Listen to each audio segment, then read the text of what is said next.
Welcome back, fellas, to another day in the NBA. It is Saturday, February 22nd, and we have 5 games on. Should be a pretty quick turnaround for you guys today, starting with the NBA slate, as we always do. We have 5 games on, starting with Phoenix and Chicago. If you guys are wondering what the red and yellow, and you're new here, that is the point differential for the spreads that I break up.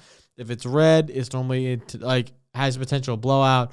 Yellow, moderate severity, and then green should be pretty good based off the spread. No greens here today. Phoenix and Chicago. Again, I think Phoenix at -4.5 feels like a great spot for them here. I have some pretty good matchups to take advantage of in that one. We're going to get into that later, though, but I do like Phoenix -4.5. Philly -10.5. Killian Hayes is starting for the Nets right now. Don't overthink it. Sixers by a bajillion, and Embiid's playing. Lakers and Nuggets. I think this game's closer than 7. I think the Lakers covered the spread here at +7. I think Luka kind of has a bounce-back game after hearing all the noise of whatnot. Rockets and Jazz. Houston at -7.5. I would alt Houston to like -10 in this game. I think despite being on a back-to-back, they're just the better team, the more athletic team. And the Jazz still have some question marks if guys are going to be playing. So I'm going to take Houston -7.5. Charlotte and Portland. Portland -4.5. I would take Portland -10.5 at this point. Charlotte coming off the back-to-back. And, Charlotte's not coming off the back-to-back. Sorry, I apologize. We're just bad. We played the Lakers and we won a game. Don't expect that to really happen again. I get we have Mark Williams back now. I get that everything's kind of starting to look a little more dandy, but we still have a lot of holes. I say we as I'm a big Hornets fan. I know people hate the we thing, so I'll stop. But the Hornets have a lot of holes in their roster still, and they have a lot of, Nick Smith is still starting in that lineup. So is Josh Green. So there's a lot of holes still left to be played. Obviously, there's Miles Bridges, Mark Williams, and LaMelo Ball, but outside of that, there's just not much there to work with. Heading on to the recap from yesterday, we got fucked, no lube, raw dogged in the butt, 1-3 record with a -2.5 units, and obviously an ROI -52% when you go 1-3. We went 1-3. Domantas Sabonis had 14 rebounds, got subbed out 4 minutes left in the game because it was a 20-point game.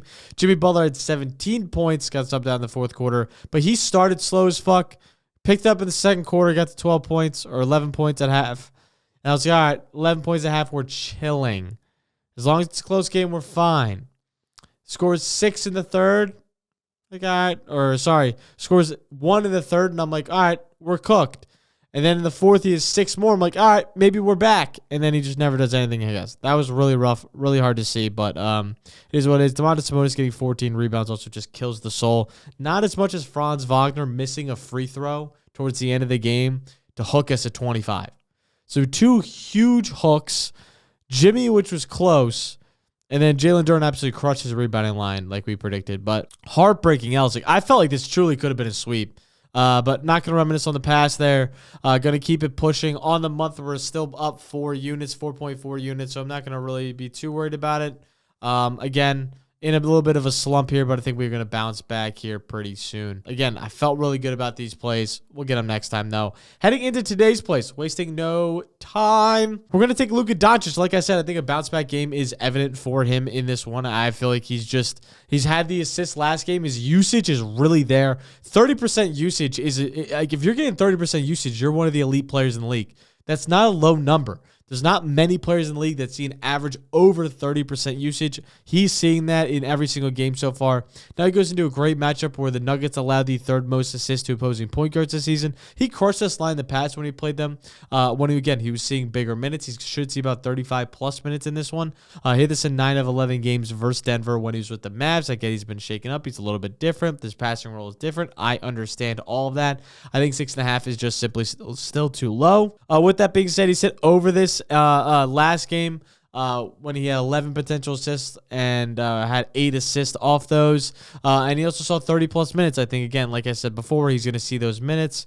Should see a great matchup, as well as I think he's going to command a little bit more of a role this game and be just more of that overall threat like we're used to Luka Doncic being. Heading to our next play is an interesting play. It's going to be Devin Booker to go over 2.5 3-pointers made. I'll take Devin Booker 2.5 3-pointers made or his points. I have been back and forth of which one I want to do. I think I stayed on 3-pointers made, though. That's more my favorite. Simple write-up.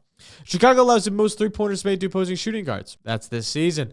But in the past 7 games, Chicago has allowed 1.8 more 3-pointers made than the next closest team.